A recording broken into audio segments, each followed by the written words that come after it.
মসজিদে বিতরণ করা জিলাপি ও মিষ্টি খাওয়া যাবে কিনা। আমার স্বামী প্রবাসী, সে কথায় কথায় আমাকে বলে তোমায় আর রাখবো না, কিন্তু তালাক বলে না। তারপরে কি তালাক হয়ে যাবে? হানাফি মাযহাবকে আহলে হাদিসের লোকজন বেদাত বলে, এটা কতটুকু যুক্তিযুক্ত? কর্ণাদিসের আলোকে জানতে চাই। আমার বাড়ি এই গ্রামে, আমার বাবা মৃত, আমি পর্দা করি, দিন পালনের চেষ্টা করি, আমার বয়স 24, মাস্টার্স পাস, আমি বিবাহ করতে চাই। আমার দুই ভাই বিবাহের ক্ষেত্রে পাত্রের শুধু স্ট্যাটাস এবং চাকরি দেখে, পরেশগারিতার কোনো গুরুত্ব দেয় না। আমার অনেক বিবাহ বাতিল হয়েছে, এজন্য আমার ভাইদেরকে নসিহা দিন। আপনার একদিনই বোন। আমাদের এদিকে এনজিও কিস্তির উপরে প্রভাব বেশি, এটা নিয়ে একটু বলেন। এখন অনেক মহিলা ওয়াজ মাহফিলে ওয়াজ পরিবেশন করে, মহিলারা কি ওয়াজ করতে পারবে কিনা? আমরা সবাই শয়তানের প্ররোচনায় পড়ে পাপ কাজ করি, এমনকি আদম হাওয়াও শয়তানের প্ররোচনাতেই জান্নাতে ফল খেয়েছিলেন। প্রশ্ন হলো, শয়তান তাহলে কার প্ররোচনায় সেদিন আদমকে সিজদা করে নাই? মসজিদের মাঝে যে কাতারে দাঁড়িয়ে সালাত পড়া হয়, সেই কাতারের মাঝে যদি খুঁটি থাকে, তাহলে সেখানে সালাত হবে কিনা, ফরজ সালাত? বিয়েতে মেয়ের বাড়িতে কি রকম অনুষ্ঠান করা যায় শরীয়ত সম্মত? বাংলাদেশের অর্থনীতিতে সুদি কারবার হওয়ায় আমাদের ইবাদত কোন পর্যায়ে চলে যাচ্ছে? ইসলাম প্রধান ধর্ম, কিন্তু বিভিন্ন ধর্মের উৎপত্তি কোথা থেকে? বিভিন্ন মাহফিল করার জন্য ছোট বাচ্চাদেরকে গাড়ি আটকে যে টাকা আদায় করে, তা ইসলাম সমর্থন করে কিনা? আমরা জানি ছবি প্রিন্ট করা বিনা দরকারে হারাম, কিন্তু আস-সুন্নাহ ফাউন্ডেশন অনেক প্রজেক্টের ছবি প্রিন্ট করে ব্যানারে দেখা যায়। কবরে মাটি দেওয়ার সুন্নাহ কি আমাদের এদিকে প্রচলিত আছে, দাঁড়িয়ে দিতে বাধ্য করে। আসলে নিয়ম কি? কোন মেয়ে যদি পিতামাতার অবাধ্য হয়ে গিয়ে বিয়ে করে এবং পিতা রাগান্বিত হয়ে ত্যায্য করে, তবে তা জায়েজ হবে কিনা? উক্ত কন্যাকে সম্পদ হতে বঞ্চিত করা হয়েছে, বর্তমানে পিতা মৃত, এখন ভাইদের করণীয় কি সম্পদ ও সম্পর্কের ব্যাপারে? ভাইরা আমার, ত্যায্য পুত্র করা বলতে কোনো কিছু ইসলামে নাই। ইসলামে রক্ত সম্পর্কেও কাউকে কখনো ত্যাগ করা যায় না। আত্মীয়তার সম্পর্ক রক্ষা করা কি সুন্নত না ফরজ? কোন যুক্তিতে নিজের সন্তান হোক, ভাই বোন হোক, চিরকালের জন্য ত্যাগ করলাম, এটা করা জায়েজ নাই। অভিমান করতে পারেন, অভিমানের মেয়াদ সর্বোচ্চ 3 দিন। সর্বোচ্চ কয় দিন? লা ইয়াহিল্লু লিমুসলিমিন আন ইয়াহজুরা আখাহু ফাওকা সালাসি লায়াল। 3 দিনের বেশি কোনো মুসলমানের সাথে আপনি সম্পর্ক ছিন্ন করে থাকা জায়েজ নয়। অতএব 3 দিন রাগ করে থাকতে পারেন।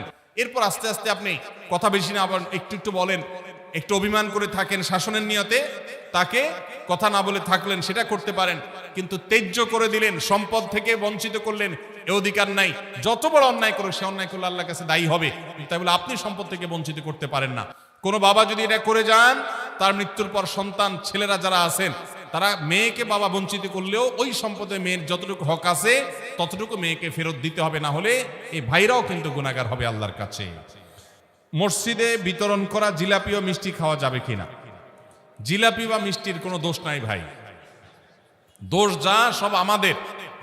অতএব মসজিদে বিতরণ হয়েছে সেজন্য সেটা খাওয়া যাবে না, এমন কোনো কথা নাই। বুঝতে পেরেছেন? তবে সাধারণত মৃত মানুষের জন্য দোয়া করে, দোয়া করাইয়া, হাদিয়া, টাকা পয়সা, বিনিময় যাই দেওয়া হয়, সেটা দেওয়া নেওয়া জায়েজ নয়। আপনি এমনি মসজিদে গেছেন, আপনি ওই সমস্ত কিছুতে নেই, শুধু জিলাপিটা খাইছেন, কোনো অসুবিধা নেই। সবাইকে গড়পড়তা জিলাপি দিছে, সেই হিসাবে খাইছেন। তবে মসজিদে জিলাপি খায়া, মসজিদে জিলাপির রস ফেলাইয়া যদি ময়লা করেন, তাহলে কিন্তু মুগুর একটাও নিচে পড়বে না। যারা জিলাপি বিতরণ করে মসজিদ নোংরা করছেন, তারাও ধরা খাবেন, আর যারা খায়া নোংরা করছেন, তারাও ধরা খাবেন। তো খানার দোষ নাই, খাইতে পারেন, কিন্তু খায়া জায়গায় ময়লা করবেন না, নোংরা করবেন না, আর বেদাত করবেন না, শিরক করবেন না। এটা হলো মেইন বিষয়। মিষ্টি বা জিলাপি খাইলেন কি খাইলেন না, এটা কোনো গুরুত্বপূর্ণ বিষয় না। আমার স্বামী প্রবাসী, ঝগড়া হলে আমার কোনো ক্রমেই ধৈর্য আসে না। সে কথায় কথায় আমাকে বলে তোমায় আর রাখবো না, কিন্তু তালাক বলে না। তারপরে কি তালাক হয়ে যাবে? ভাইরা আমার, কোন স্বামী যদি স্ত্রীকে বলে তোমাকে আর রাখবো না, তোমাকে তালাক দিয়ে দেব, এইভাবে ভবিষ্যৎকালীন ক্রিয়া ব্যবহার করলে তাতে তালাক হয় না। কিন্তু কথায় কথায় স্ত্রীকে এরকম কথা বলাটা ছোট লোকই। অনেক পুরুষ আছে, চুন থেকে নুন খসলেই আর তোমার সাথে তোমার সংসার, তোমাকে আমি আর রাখবো না, তোমার সাথে আমার আর চলবে না। এর নাম হলো জাত, ছোট লোক। আর কিছু মহিলা আছে সেম টাইপ, কিছু হইলেই গাট্টি বুসকা গোসা, আমি চলে গেলাম বাপের বাড়ি, আর তোমার সংসার করব না। এটা হলো আরেক ছোট লোক। সাংসারিক জীবনে বহু কথা হবে। আমি সবসময় বলি, ভাই পারলে একটা সিমটি দিয়ে দিয়ে, একটা ধাক্কা দিয়ে দিয়ে বেশি দিয়ে ফেললে এটা বিচার করা যাবে, কিন্তু তালাক মেরে বসে থাকবেন, এরপর এসে বলবেন হুজুর তালাক দিছি, কি করার আছে, কিচ্ছু লাভ হবে না। বাইতুল মুকাররমের খতিব সাহেব, হারামাইনের ইমাম সাহেবরা সবাই যদি একসাথে হইয়াও বসে, আপনার তালাক হওয়ার সম্পর্ক জোড়া লাগানোর ক্ষমতা পৃথিবীর সব হুজুরদেরও নেই। এই জন্য আল্লাহর ওয়াস্তে কথায় কথায় তালাক এটা উচ্চারণ করা বন্ধ করা ডেঞ্জারাস জিনিস। সালাতুন জিদ্দুহুন্না জিদ্দুন ওয়া হাজলুহুন্না জিদ্দুন, তিনটা বিষয় রসিকতা করলে যা হবে, সিরিয়াসলি করলে তা হবে, তার মধ্যে একটা হলো তালাক, ডেঞ্জারাস বিষয়। বহু মানুষ মাসালা জিজ্ঞাসা করতে এসে আমাদের কাছে চোখের পানি ফেলতে ফেলতে বুক ভাসি তারপরে গেছেন, কারণ এমন ভাবে তালাক দিয়েছেন যে সম্পর্ক শেষ হয়ে গেছে। আল্লাহর ওয়াস্তে স্বামী স্ত্রী ঝগড়া বিবাদে কখনো তালাকের কথা মুখে বলবেন না। তালাক যদি দিতেই হয় ঠান্ডা মাথা আগে ভাববেন, আলেমদের সাথে এবং আইনবিদদের সাথে এবং আপনার গুরুজনদের সাথে, মুরব্বীদের সাথে, বিচক্ষণ মানুষদের সাথে পরামর্শ করবেন, তারপর ডিসিশন নেবেন। এটা হুটহাট বলার জিনিস না। আমার এক হুজুর ছিল খুলনা দারুল উলুম মাদ্রাসা, যখন আমি ইফতা পড়ি, তালাকের মাসালা জিজ্ঞাসা করতে আসলে আগে বেতনিয়া মায়ের, তারপরে মাসালা পরে দিতেন, আগে মায়ের দিতেন। যে কথায় কথায় বউরে তালাক, আর জায়গায় মস্তানি পাও না, শুধু মহিলাদের উপরে মাস্তানি করতে আসো। তো এই জন্য কথায় কথা যারা তালাকের কথা বলে এরা হলো সব ছোট লোক। আল্লাহ তাআলা এদেরকে এই ছোট লোককে পরিহার করার তৌফিক দান করে। হানাফি মাযহাবকে আহলে হাদিসের লোকজন বেদাত বলে, এটা কতটুকু যুক্তিযুক্ত? কর্নালিসের আলোকে জানতে চাই। ভাইরা আমার, হানাফি মাযহাবকে গড় পর্তায় বেদাত বলা এটা মূর্খতা এবং অজ্ঞানতা। আবার একইভাবে কেউ আহলে হাদিস হলে তাকে ইহুদির দালাল বলা, এটাও মূর্খতা এবং অজ্ঞানতা। আমরা গড় পর্তায় এভাবে একে অন্যের বিরুদ্ধে যদি বিষোদ্গার করতে থাকি তাহলে শয়তান খুশি হবে, আল্লাহ খুশি হবেন না। আমরা কোরআন এবং হাদিসের আলোকে জীবন যাপন করব, আমল করব, অন্য ভাইয়ের কোনো ভুল থাকলে সেটাকে সংশোধন করার চেষ্টা করব, কিন্তু কোনো অবস্থাতে ব্লেম গেম, এভাবে একে অন্যকে দোষারোপ করার যে কালচার, সেটাতে আমরা গামা খাবো না। আল্লাহ আমাদেরকে হেদায়েত দান করুন। এতে শয়তান খুশি হয়, এতে ইসলামের কোনো লাভ হয় না। আল্লাহর ওয়াস্তে নিজের আদর্শ প্রচার করতে গিয়ে আরেকজনকে আঘাত করা, তাচ্ছিল্য করা, তাকে ইসলাম থেকে খারিজ করে দেওয়া এবং ঢালাওভাবে গড়পড়তা এভাবে ফতোয়া দেওয়া, এটা মূর্খতা ছাড়া আর কিচ্ছু নয়। আল্লাহ আমাদেরকে হেদায়েত দান করুন। আমার বাড়ি এই গ্রামে, আমার বাবা মৃত, আমি পর্দা করি, দিন পালনের চেষ্টা করি, আমার বয়স 24, মাস্টার্স পাস, আমি বিবাহ করতে চাই। আমার দুই ভাই বিবাহের ক্ষেত্রে পাত্রের শুধু স্ট্যাটাস এবং চাকরি দেখে, পরহেজগারিতার কোনো গুরুত্ব দেয় না। আমার অনেক বিবাহ বাতিল হয়েছে, এই জন্য আমার ভাইদেরকে নসিহা দিন, আপনার এক দিনই বোন। ভাইরা আমার, আমাদের দেশে অনেক হতভাগা অভিভাবক আছে, নিজের মেয়ে কিংবা বোনকে বিয়ে দেওয়ার ক্ষেত্রে শুধুমাত্র ছেলের টাকা পয়সা, চাকরি বাকরি, স্ট্যাটাস এগুলোই দেখে। ছেলে ভালো মানুষ কিনা, আল্লাহ ভীরু মুত্তাকি কিনা, পরহেজগার কিনা, নামাজি কিনা, হালাল হারাম মেইনটেইন করে কিনা, সে বিষয়টা দেখে না। নবীজি সাল্লাল্লাহু আলাইহি সাল্লাম বলেছেন, তুনকাহুল মারআতু লিআরবাঈন, 4টি বিষয় দেখে সাধারণত মেয়েদেরকে মানুষ বিবাহ করে বা বিবাহ দেয়। এই 4টি বিষয়ের মধ্যে কেউ টাকা পয়সা দেখে, কেউ রূপ লাবণ্য দেখে, কেউ বংশগরিমা দেখে মানুষ একে অন্যকে বিবাহ করে, বিবাহ দেয়। কিন্তু কেউ কেউ দিনদারিতাকে অগ্রাধিকার দেয়। নবী সাল্লাল্লাহু আলাইহি সাল্লাম বলেছেন, ফাজফার বিজাতিদ দ্বীন, ধার্মিক মানুষের সাথে বিবাহ বন্ধনে আবদ্ধ হয়ে তোমরা জেতার চেষ্টা করো। তুমি যদি বিবাহ করে তোমার বিবাহের প্রকৃত সার্থক বিবাহকে করতে চাও, বিবাহের যদি লক্ষ্যকে তুমি পূরণ করতে চাও, তাহলে সত্যিকার অর্থে সফল হতে হলে তোমাকে অবশ্যই দিনদারিতাকে অগ্রাধিকার দিতে হবে। এই বোনের ভাইরা যদি এই মাহফিলে থেকে থাকেন, আপনাদেরকে আমি বলছি, আল্লাহকে ভয় করেন। মনে রাখবেন, চাকরি বাকরি, স্ট্যাটাস এগুলা কোনোটা সংসারে শান্তি আনে না। শান্তি আনে মানুষের ব্যক্তিত্ব, ভালো মনুষ্যত্ব।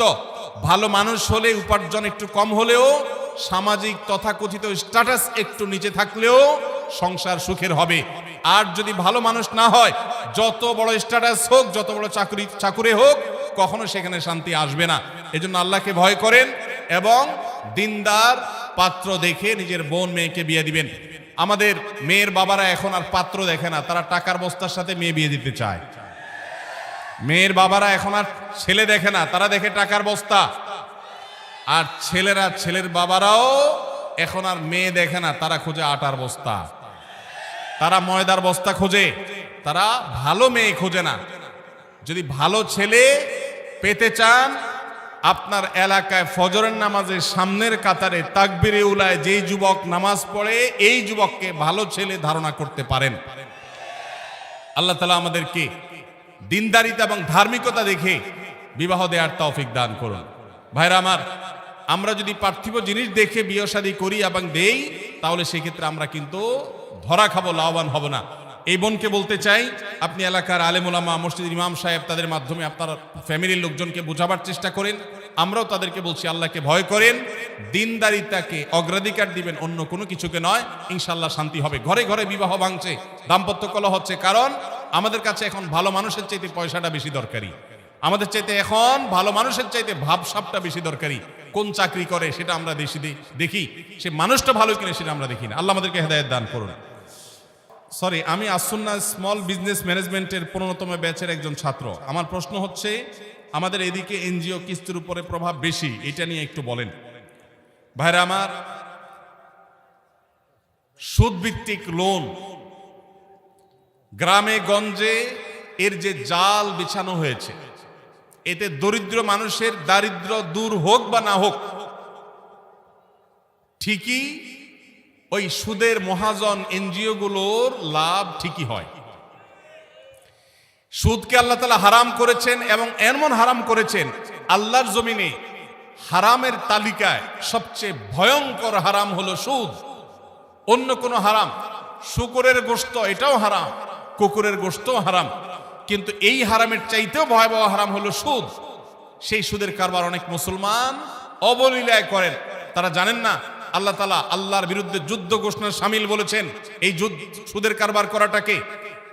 সুদের যে 70টা খারাপ দিক আছে, সবচেয়ে সাধারণটা হলো নিজের মায়ের সাথে জেনা করার মতো জঘন্য অপরাধের চাইতেও ভয়াবহ হলো সুদের কারবার। আল্লাহ তাআলা আমাদেরকে সুদের কারবারের বিরুদ্ধে দাঁড়াবার তৌফিক দান করুন। সমাজে আপনারা ইসলামিক পদ্ধতিতে মানুষের অভাব মোচন করবার জন্য লোনের প্রসেস আপনারা শুরু করে দেন। আস-সুন্নাহ ফাউন্ডেশন থেকে আমরা দারিদ্র্য বিমোচনের জন্য মানুষকে স্বাবলম্বীকরণ প্রজেক্টের আওতায় গরিবদেরকে বিভিন্ন জিনিসপত্র কিনে দেই।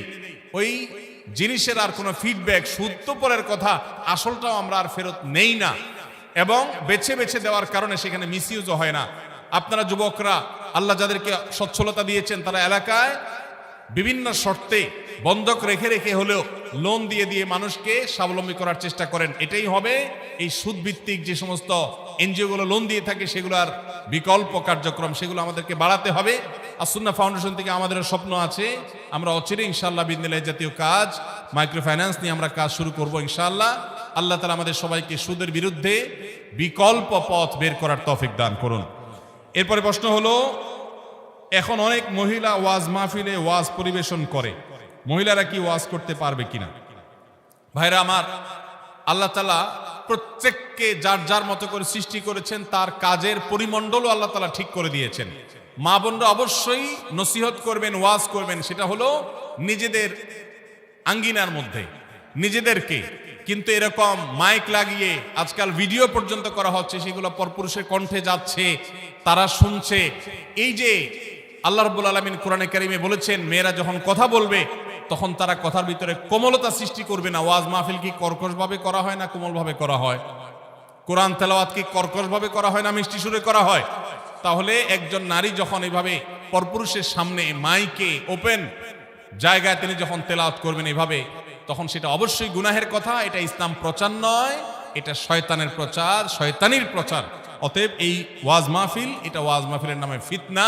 তারা তাদের আঙ্গিনায় তাদের মতো করে তারা দাওয়াতের কাজ করবেন। আমরা সবাই শয়তানের প্ররোচনায় পড়ে পাপ কাজ করি, এমনকি আদম হাওয়াও শয়তানের প্ররোচনাতেই জান্নাতে ফল খেয়েছিলেন। প্রশ্ন হলো, শয়তান তাহলে কার প্ররোচনায় সেদিন আদমকে সিজদা করে নাই? জটিল প্রশ্ন। দেখুন ভাই,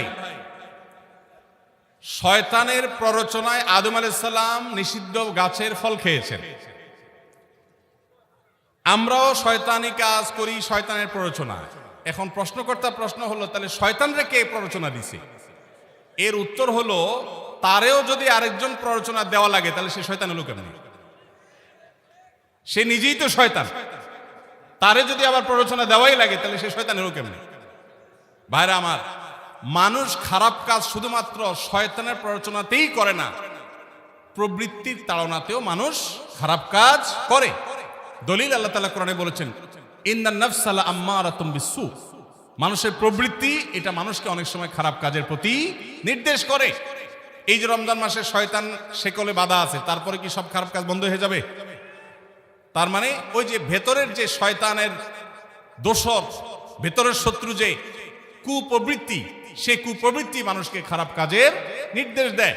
তো শয়তানের প্রবৃত্তি তাকে খারাপ কাজের নির্দেশ দিয়েছে। মসজিদের মাঝে যে কাতারে দাঁড়িয়ে সালাত পড়া হয়, সেই কাতারের মাঝে যদি খুঁটি থাকে তাহলে সেখানে সালাত হবে কিনা? ফরজ সালাত। বাইরে আমার কাতারের মধ্যখানে যদি খুঁটি পড়ে যায়, ওই জায়গা থেকে দাঁড়ানো অসুবিধা নেই, এতে ডিসকানেক্টেড হবে না। খুঁটির দুই পাশে দাঁড়ালে মাঝখানে খুঁটি পড়ে গেছে, হইতে পারে, কোনো অসুবিধা নেই, এর কারণে নামাজ হবে, জামাতও হয়ে যাবে। তবে মসজিদ নির্মাণের সময় খুঁটি যদি এমন কোনো জায়গায় ফেলানো যায় যেখানে ওইটার বরাবর জুতার র্যাক ইত্যাদি রাখা হয়, তাহলে সবচেয়ে ভালো, হাঁটা চলার জন্য জায়গা খেলে। বড় বড় মসজিদ আমাদের দেশে হাঁটা চলার কোনো জায়গা নাই, মানুষের নামাজের সামনে দিয়ে হাঁটা লাগে। আরবের দেশগুলোতে সবগুলাতে চারপাশে হাঁটা চলার জায়গা থাকে, তো আমার দেশে এরকম রাখা দরকার, বিশেষ করে বড় মসজিদগুলোতে। তো এই জন্য পিলারের বরাবর জায়গাটা হাঁটা চলার জন্য রাখা যেতে পারে। কিন্তু যদি কেউ দুই পাশে কাতার করে মাঝখানে পিলার পড়ে যায়, পিলার দোনো পাশে মানুষ দাঁড়াইছে, কোনো অসুবিধা নেই, এর কারণে নামাজ হয়ে যাবে। বিয়েতে মেয়ের বাড়িতে কিরকম অনুষ্ঠান করা যায় শরীয়ত সম্মত? মেয়ের বাড়িতে কিরকম অনুষ্ঠান করা যায়? মেয়ের বাড়িতে আবার কিসের অনুষ্ঠান? বিয়ে হবে, বিয়ের পরে একটা খাবারের অনুষ্ঠান সুন্নাত এবং শরিয়া সিদ্ধ, সেটার নাম ওয়ালিমা, এবং সেটা করবে ছেলে পাত্রপক্ষ। তারা একজনের আস্ত একটা মেয়ে জন্মের পর থেকে শত শত দিন, হাজারো দিন পরিশ্রম করে বড় করে এই মেয়েকে পরিণত করে দিয়েছেন, শিক্ষিত করে দিয়েছেন। এরপরে আস্ত একটা মেয়ে ঘরে তুলে নিয়ে আসছে আরেকজনের, এই খুশিতে নতুন বউ ঘরে আসছে, সেই খুশিতে সবাইকে খাওয়াবে, এটার নাম হলো ওয়ালিমা।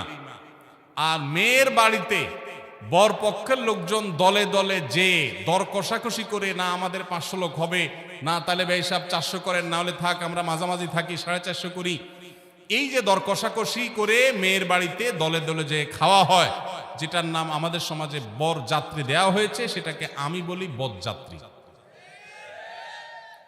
যারা বিয়ে করেন নাই, বাপের বেটা মায়ের বেটা হয়ে থাকলে নিয়ত করেন যে আমার বিয়েতে কোনো বরযাত্রী যাবে না।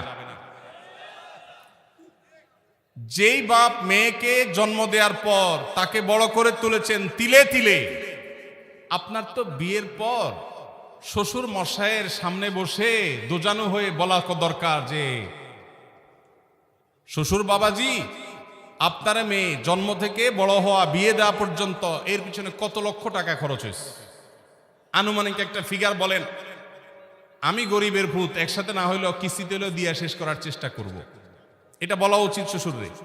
সেটা না করে উল্টা ছোট লোকের মতো 200-300 লোক নিয়ে তার বাসায় গিয়ে খান, লজ্জা হয় না? বেচারা মেয়ে জন্ম দিয়ে কি ভুল করেছে? একজন মেয়ে বয়সে বিবাহের উপযুক্ত করা পর্যন্ত পড়ালেখা, খাওয়া দাওয়া, ঔষধ, চিকিৎসা, আদর, স্নেহ কত কিছু দিয়ে গড়ে তুলেছে। এরপর আস্ত মেয়েটাকে সারা জীবনের জন্য আপনি নিয়ে যাচ্ছেন, সারা জীবনভর শ্বশুরের এই কৃতজ্ঞতা, শাশুড়ির এই কৃতজ্ঞতার দায় আদায় করে শেষ করতে পারবেন না। সেখানে আবার যৌতুক আশা করেন, সেখানে আবার 200-500 লোক নিয়ে তার বাসায় খেতে যান। এর চেয়ে নির্লজ্জতা আরেকটা হতে পারে না। এই জন্য আমি এটাকে বলেছি, এটা বরযাত্রী না, এটার নাম বরযাত্রী। এই কুসংস্কার এবং অপসংস্কৃতি আমাদের সমাজ থেকে দূর করতে হবে। ছেলে পক্ষ খাওয়াবে, মেয়ে পক্ষ না। হ্যাঁ, মেয়ের বাবাকে আল্লাহ অঢেল দিয়েছেন, তিনি খুশি হয়ে সবাইকে খাওয়াচ্ছেন, ভিন্ন কথা। কিন্তু শর্ত দিয়ে দাবি করে তার কাছ থেকে দর কষাকষি করে আদায় করলে সেটা অবশ্যই জুলুম হবে, এটা পরিহার করতে হবে। বাংলাদেশের অর্থনীতিতে সুদি কারবার হওয়ায় আমাদের ইবাদত কোন পর্যায়ে চলে যাচ্ছে? ভাইরা আমার, আমাদের রাষ্ট্র সরকারে যারা যখন থাকে লোন নেয়, সুদি লোন, মাথা পিছু হারে আমাদের উপরে সেই সুদের হার বর্তায়। এইটার কারণে আমরা নিজেরা সুদ নিচ্ছি না, সুদি লোন নিচ্ছি না, সেজন্য আমরা গুনাহগার হব না, কিন্তু সুদের যে প্রভাব সেটা তো আমাদের মধ্যেও পড়বে, যেহেতু আমাদের জন্য নেওয়া হচ্ছে। এই জন্য মুসলমানের সন্তান হিসাবে সরকারে যারাই আসে তাদের কাছে আমাদের দাবি তুলতে হবে যে আমি দেশের নাগরিক হিসাবে আমার পক্ষ থেকে কোনো লোন নেয়ার পারমিশন আমি দিচ্ছি না। আমার দেশে আমলাদের, বিভিন্ন সরকারি কর্মকর্তাদের, রাজনীতিবিদদের অপচয়ের রাস্তা বন্ধ করে দাও, দেশ ইনশাআল্লাহ বিদেশিদের সুদী ঋণের উপর নির্ভর করতে হবে না। অতএব মুসলমান হিসাবে সেই দাবি আমার জোরে সোরে উচ্চারণ করতে হবে, আমাদের দেশের অর্থনীতি কত বছর আর বিদেশি সুদী লোনের উপর নির্ভর করে থাকবে? আমাদের পরে স্বাধীন হয়ে সেই সমস্ত দেশগুলো এখন এমন পর্যায়ে চলে গেছে যে আমাদের মন্ত্রীরা সিরিয়াল দিয়ে সেখানে তাদের কাছে কর্মী পাঠাতে হয়। মালয়েশিয়ার মতো দেশে আমাদের সিরিয়াল ধরে বসে থাকতে হয়। আমাদের এই প্রিয় স্বদেশ সুদী লোনের উপর নির্ভর করতে হবে না যদি দেশের অপচয় এবং অপাত্রে অজাগায় কুজাগায় অপব্যয় ইত্যাদি বন্ধ করা হয়। আল্লাহ আমাদের প্রিয় স্বদেশকে অর্থনীতিতে মুক্তি নসিব করুন। যতদিন আমরা অর্থনৈতিক মুক্তি নসিব না হবে আমাদের, ততদিন পর্যন্ত বিদেশিরা 10 টাকা লোন দিবে, 15টা শর্ত দিবে সাথে, আমরা মুক্তি পাবো না। আল্লাহ আমাদেরকে সেটার তৌফিক দান করুন। এই জন্য অর্থনৈতিক মুক্তির জন্য আমাদের নিজেদের সৎ হতে হবে এবং উদ্যোক্তা হতে হবে, পরিশ্রমী হতে হবে, দেশকে ভালোবাসতে হবে, দেশকে এগিয়ে নিয়ে যাওয়ার জন্য চেষ্টা করতে হবে। আল্লাহ আমাদেরকে তৌফিক দান করুন।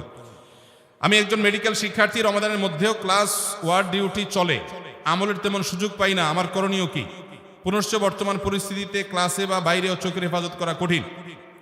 প্রিয় ভাই আমার, যিনি প্রশ্ন লিখেছেন তাকে বলবো যে আপনি কোনো ভালো আলিম, ভালো কোনো আমলদার মানুষের সোহবত এবং সান্নিধ্যে যান, ইনশাআল্লাহ আপনার আমলের পরিমাণ এবং মানসিকতা বাড়বে। আর ডিউটির মধ্যে থেকেও আপনি বেশিরভাগ আমলই করতে পারেন, তেলাওয়াত করতে পারেন, দোয়া করতে পারেন, জিকির আজকার করতে পারেন, ইস্তেগফার করে, এগুলো ডিউটি ফাঁকে ফাঁকে আপনি করতে পারেন, ডিউটি কোনো অসুবিধা হবে না। কবরে মাটি দেওয়ার সুন্নাহ কি? আমাদের এদিকে প্রচলিত আছে দাঁড়িয়ে দিতে বাধ্য করে। আসলে নিয়ম কি? কবরের মাটি দাঁড়িয়ে দিতে হবে এমন কোনো কথা নাই, কেউ বসে দিলেও দেওয়া যাবে, দাঁড়িয়ে দিতে হবে এমন কোনো বাধ্যবাধকতা নাই। ইসলাম প্রধান ধর্ম, কিন্তু বিভিন্ন ধর্মের উৎপত্তি কোথা থেকে? ভাই অনেক লম্বা সময় দেওয়া দরকার, আমার হাতে সময় নাই। ইসলাম আল্লাহর কাছে একমাত্র মনোনীত দিন, প্রধান আর অপ্রধান কিছু নেই। আল্লাহ বলেছেন ইন্নাদ-দীন ইনদাল্লাহিল ইসলাম, আল্লাহর কাছে একমাত্র মনোনীত ধর্ম হলো ইসলাম। আল্লাহ বলেছেন ওয়া মান ইয়াবতাগি গায়রাল ইসলামি দীনান ফালাই ইউকবালা মিনহু, ইসলাম ছাড়া অন্য কোনো কিছুকে ধর্ম হিসাবে কেউ আল্লাহর কাছে নিয়ে হাজির হলে সেটা কবুল করা হবে না, আল্লাহর পক্ষ থেকে এটা বাতিল হয়ে যাবে। এখন প্রশ্ন হলো বাকি ধর্মগুলো কোত্থেকে আসছে? পৃথিবীতে ধর্ম দুই প্রকার। ধর্ম কয় প্রকার? কিছু আছে আসমানি ধর্ম। আসমানি ধর্ম বলতে বিভিন্ন নবী রাসূলদের হয়ে আমাদের কাছে যে ধর্ম এসেছে, আদম আলাইহিস সালাম থেকে নিয়ে মুহাম্মদ সাল্লাল্লাহু আলাইহি সাল্লাম, এগুলো সবগুলো পর্যন্ত সব নবী রাসূলদের ধর্ম হলো আসমানি ধর্ম। আর কিছু আছে নবী রাসূলদের কেন্দ্রিক ধর্ম নয়, এগুলো হলো মানব রচিত ধর্ম, এগুলো বিভিন্ন প্রান্তের মানুষরা নানা সময় আবিষ্কার করেছে। আসমানি ধর্ম যেগুলো, তার সবগুলো অ্যাকসেপ্টেবল, তবে একজন নবীর পরে আরেকজন নবী যখন চলে আসে তখন আগেরটা রহিত হয়ে যায়। এই রহিত হওয়াটা থেকে নতুনটাতে যদি কেউ পাঠাতন পরিবর্তন করে আসে, আল্লাহ তাআলা কোরআনে তাদের সম্পর্কে বলেছেন যে তাদের বিনিময় মাররাতাইন, দুইবার দেওয়া হবে। আল্লাহ তাআলা আমাদেরকে সত্য দ্বীনের অনুসারী হওয়ার এবং এটাকে ধরে রাখার, ধারণ করার, বোঝার তৌফিক নসিব করুন। বিভিন্ন মাহফিল করার জন্য ছোট বাচ্চাদেরকে বা জনগণ গাড়ি আটকে যে টাকা আদায় করে তা ইসলাম সমর্থন করে কিনা? মাহফিলের জন্য টাকা তুলবেন, কিন্তু অপমানজনক ভাবে নয়। বাচ্চাদেরকে দিয়ে হোক আর বড়দেরকে দিয়ে হোক, জোর করে রাস্তায় গাড়ি থামিয়ে টাকা আদায় করা, এটা চাঁদাবাজি। এই চাঁদাবাজি কখনো ইসলামে কখনো আমাদেরকে এটা করতে বলে নাই। আপনি আহ্বান করতে পারেন, কিন্তু মানুষকে লজ্জায় ফেলে তার গতি পথ বন্ধ করে তারপর তার কাছ থেকে মাহফিল নিয়ে আপনাকে 1 মাইল এলাকা লাইটিং করে আপনাকে মাহফিল করতে কেউ বলে নাই। আল্লাহর দ্বীনকে বেইজ্জত করবেন না। যেই বক্তা লাখ টাকা ছাড়া আসবে না, সেই বক্তা দাওয়াত দেওয়াটাও কুরুচির পরিচয়। কেন সেরকম বক্তা দাওয়াত দিবেন যে বক্তা দাওয়াত দেওয়ার জন্য আপনার বাচ্চাদেরকে দিয়ে রাস্তায় ভিক্ষা করাইতে হবে? আল্লাহর দ্বীনকে আল্লাহর রাস্তায় বেইজ্জত করবেন না। রোজা রেখে ভিডিও গেমস খেলা যাবে কিনা?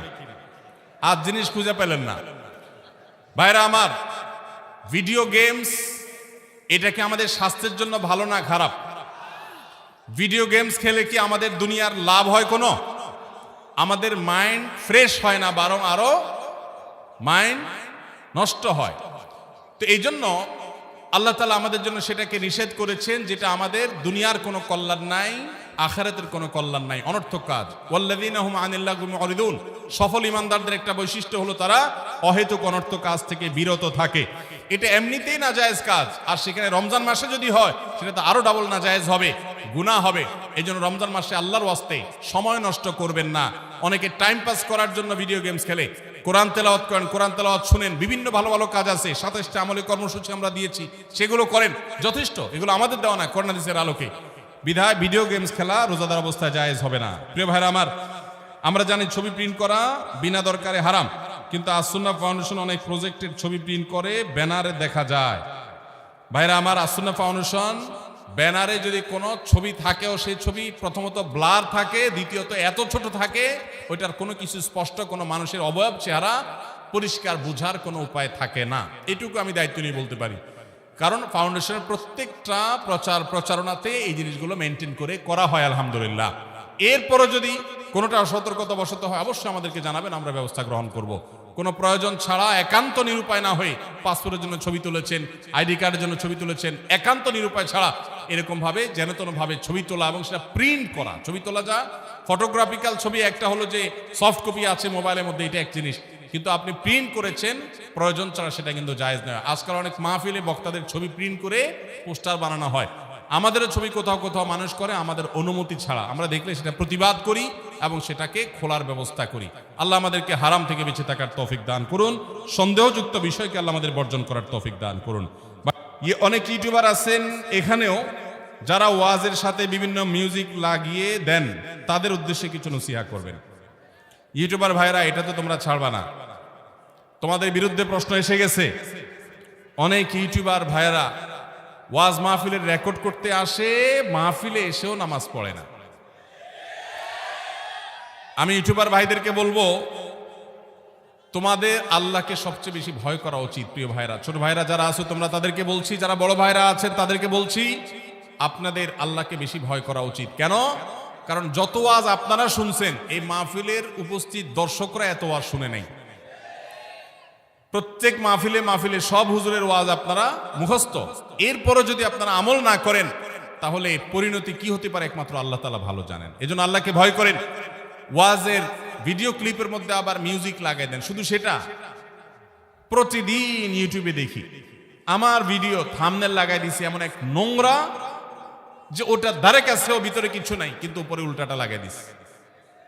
তো আল্লাহর ওয়াস্তে ইউটিউবার ভাইরা আল্লাহকে ভয় করেন। টাকা ডলার কামানোটাই তো বেশি না রে ভাই, শুধু ধান্দা করবেন ডলার কামানির, বিনিময়ে তো জাহান্নামও কামাই হবে। আল্লাহ আমাদের ভাইদেরকে হেদায়েত দান করুন। আল্লাহর ভয়ে হারাম কাজ, অবৈধ কাজ এগুলো আমরা ছাড়ার চেষ্টা করব। মাশাআল্লাহ, সঠিক সঠিক উত্তর। কি নাম তোমার? রাফি। কি করো? এসএসসি পরীক্ষার্থী। আল্লাহ তাআলা তোমাকে ভালো ফলাফল করার তৌফিক দান করুক। বড় মানুষ হয়ে দেশে থাকবা না বিদেশে চলে যাবা? চান্স পালে বিদেশে যায় দেশে ভুলে যাবা? দেশে থাকলে দেশের দুর্নীতি, 2 নম্বরে ঘুষ টুস এগুলা করবা? ইনশাআল্লাহ ইনশাআল্লাহ। আল্লাহ তৌফিক দান করে কে যুবককে। প্রিয় ভাইরা আমার, আমাদের প্রিয় দেশ, ওয়ালাইকুম আসসালাম, প্রিয় স্বদেশ ভালো নেই। আল্লাহ তাআলা আমাদের প্রিয় স্বদেশকে ভালো করে দিন। আমাদের এই দেশে যত প্রকার অনাচার আছে, যত প্রকার অন্যায় আছে, যত প্রকার অবিচার আছে, এগুলোকে ধুয়ে মুছে সমুদ্রে নিক্ষেপ করতে হবে ইনশাআল্লাহ। আল্লাহ আমাদের সবাইকে সততার সাথে প্রত্যেককে যার যার জায়গায় কাজ করার তৌফিক দান করুন। আমাদের এই প্রিয় স্বদেশকে, প্রিয় মাতৃভূমিকে সকল অনাচার মুক্ত আল্লাহ তাআলা করে দিন। মাশাআল্লাহ, এরকম তরুণরা যদি দাঁড়িয়ে যায়, তারা যদি আদর্শবান হয়, নীতিবান হয়, ইসলামের আলো দ্বারায় আলোকিত হয়, উজ্জ্বল হয়, ইনশাআল্লাহ দেশের চেহারা বদলাতে সময় লাগবে না। ইনশাআল্লাহ দ্রুততার সাথে সময় পরিবর্তন হবে। আল্লাহ তাআলা আমাদের এই দেশকে ফুলে ফলে ফসলে সার্বিকভাবে অর্থনীতিতে সব দিক থেকে নিরাপত্তায় আল্লাহ তাআলা সমৃদ্ধ করে দিন। এই দেশ যাদের কারণে পিছিয়ে আছে, যাদের অনাচারে, দুর্নীতিতে, অপরাধ কর্মে, আল্লাহ তাআলা তাদেরকে হেদায়েত দান করুন।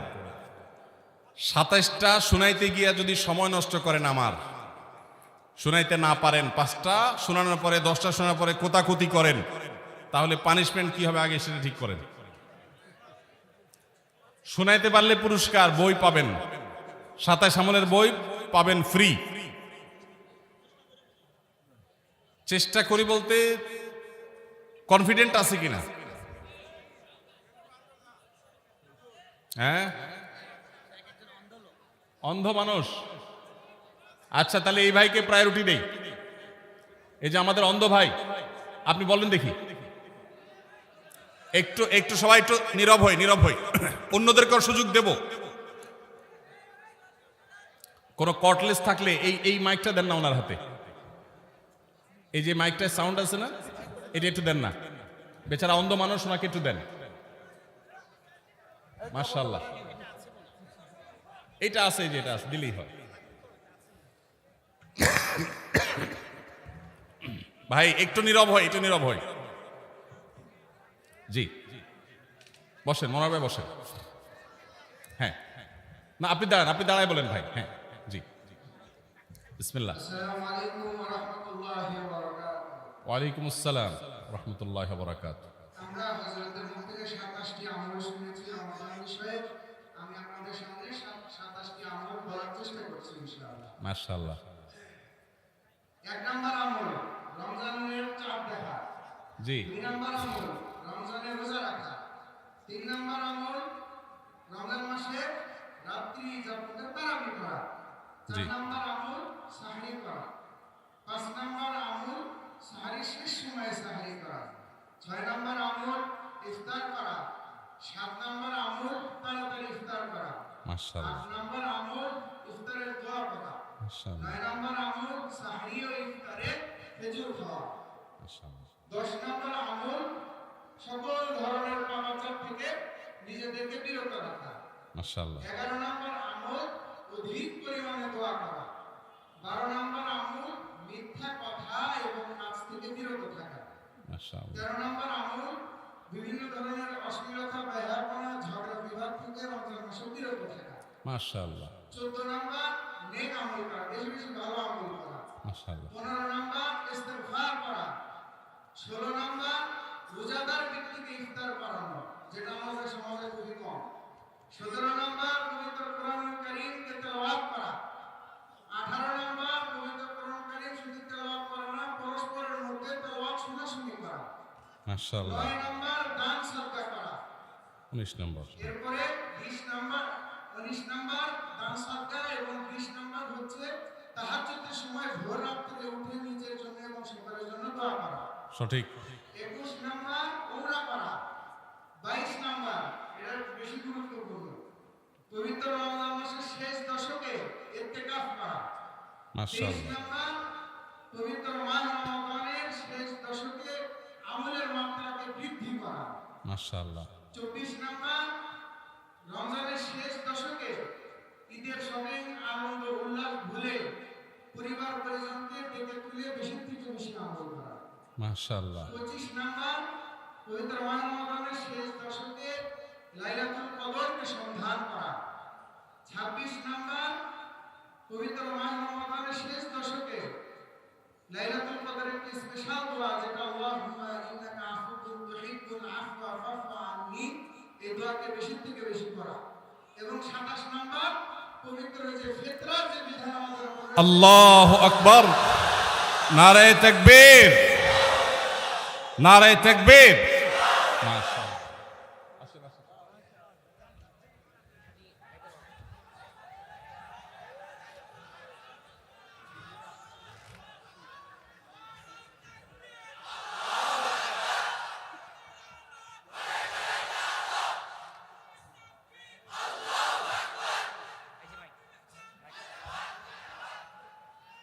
মাশাআল্লাহ সাহেব তোমাকে বিশেষ উপহার দিচ্ছেন, নগদ অর্থ পুরস্কার দিয়েছেন। মাশাআল্লাহ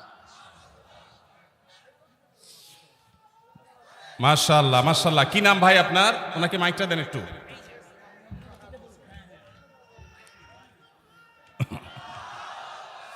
কি নাম আপনার ভাই? আমার নাম হচ্ছে হাফেজ মোহাম্মদ বসেন, আপনারা বসেন। হাফেজ ফাহাদ হোসেন। ফাহাদ হোসেন। আপনি 27টা আমলকে আগে কখনো শুনছিলেন? জি না, আমি আজকে প্রথম শুনেছি এবং মুখস্থ করে আপনাদের সামনে উপস্থাপন করছি। সুবহানাল্লাহ। ভাইরা আমার এর আগের রেকর্ড আপনাদেরকে আমি বলেছি, গত 2 বছর আগে এই রমজানের 27 আমলের এই সংকলন কোরআন হাদিস ঘেটে আমি গবেষণা করে এটা বের করেছি, এবং 2 বছর আগে নোয়াখালীর সোনাইমুড়িতে আমি এই বক্তব্য রেখেছিলাম ঘন্টা ব্যাপী। আমার মনে আছে সেদিন এক যুবক দাঁড়িয়ে টানা 27টি আমল আমাকে শুনিয়ে দিয়েছেন, কিন্তু আজকে এই বগুড়ার হাফেজ সাহেব যেভাবে শুনিয়েছেন, এটা মিরাকল ছাড়া এটা সাধারণ কোনো বিষয় নয়। একটি জায়গায় তিনি বাদলেনও না, একটু ভাবতেও থাকে হলো না। আল্লাহ রাব্বুল আলামিন তাকে এলেমে, আমলে, তাকওয়াতে, তাহারাতে সবকিছুতে আল্লাহ তাআলা বরকত দিয়ে কামিয়াব করুন। আল্লাহ আমাদের সবাইকে আমলের তৌফিক দান করুন। বগুড়ার মানুষ চ্যালেঞ্জে এগিয়ে গেল এবং সকল রেকর্ড ভঙ্গ হয়ে আমি নতুন করে আপ্লুত হলাম। আল্লাহ তাআলা আমাদের সবাইকে রমজানের পুরা সমস্ত আমলগুলোকে যথাযথভাবে আমল করার তৌফিক দান করুন। আমি খুশি হয়ে আমার ভাইকে 2000 টাকা আমার পকেটে ছিল, 2000 টাকা ভাইকে হাদিয়া দিলাম। আর আমার লেখা বই ভাইকে উপহার দিয়েছি। তিনি একজন অন্ধ মানুষ হয়ে তিনি মনোযোগের সাথে মুখস্থ করেছেন। তিনি যদি আজকে লিখে রাখতেন তাহলে আমি বলতাম যে লিখে লিখে তিনি আবার চর্চা করেছেন। শুধু শুনেছেন মনোযোগ দিয়ে এবং মুখস্থ করেছেন। ওয়াজ মাহফিল তো এরকম হওয়া দরকার যে ওয়াজ মাহফিলে কথা শুনবে সেটা আবার শোনাবার মতো যোগ্যতা থাকবে, এভাবে শুনবে। আল্লাহ আমাদের সবাইকে সেভাবে শোনার তৌফিক দান করুন। হযরতকে সামনে রেখে বলতে চাই যে আমাদের দৃষ্টিহীন ব্যক্তিদের জন্য একটি পদ্ধতি রয়েছে, ব্রেল পদ্ধতি। তা আমি চাইবো যে আপনার এই আসন্না ফাউন্ডেশনের মাধ্যমে যেন এই বইটা যেমন চক্ষুষ্মান ব্যক্তিরা পড়তে পারছে, আমরা যেন ব্রেল পদ্ধতিতে পড়তে পারি সেই ব্যবস্থা আপনি করবেন। এবং ইনশাআল্লাহ ব্রেল পদ্ধতি যত রকমের সহযোগিতা হয় আপনাকে আমি করবো ইনশাআল্লাহ। ইনশাআল্লাহ মাশাআল্লাহ, জাযাকাল্লাহ খায়ের।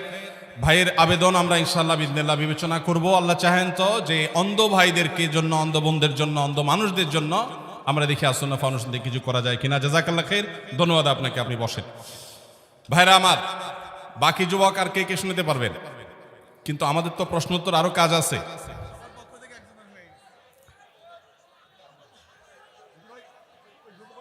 আচ্ছা বসেন, আমি এখন একটা চ্যালেঞ্জ দেই। সবাই একজন এমন ভাবে শুনাইছে, আমার আসলে এর চাইতে ভালো আর কেউ শুনাইতে পারবে বলে আমি নিশ্চিত কেউ পারবে না। এর চাইতে ভালো যদি কেউ পারবেন বলেন তাহলে সে হাত তোলেন। এর চেয়ে ভালো যদি না হয় তাহলে জরিমানা কি হবে? মানে আমরা তো মার্কের কথা জানি, ভালো পারলে মার্ক পায়, কিন্তু মার্ক কাটা যাওয়ার সিস্টেম তো আছে।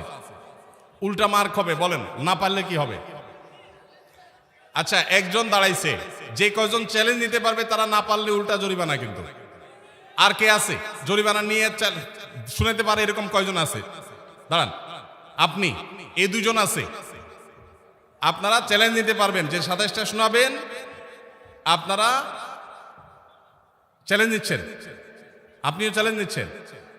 শেষ, আর কেউ নাই। ক্লোজ, এখন আর নেব না, শেষ। এই 3 জন আর আপনি 4 জন চলে আসেন, 4 জন সামনে চলে আসেন। রোমান ভাই কই? আপনার হাত দিয়ে পুরস্কার দেন 3 জনকে। এই 4 জনকে 4টা বই আমার নতুন লেখা। আপনি এক কাজ করেন, আপনিও দেন, আলেম ওলামারা দেখ।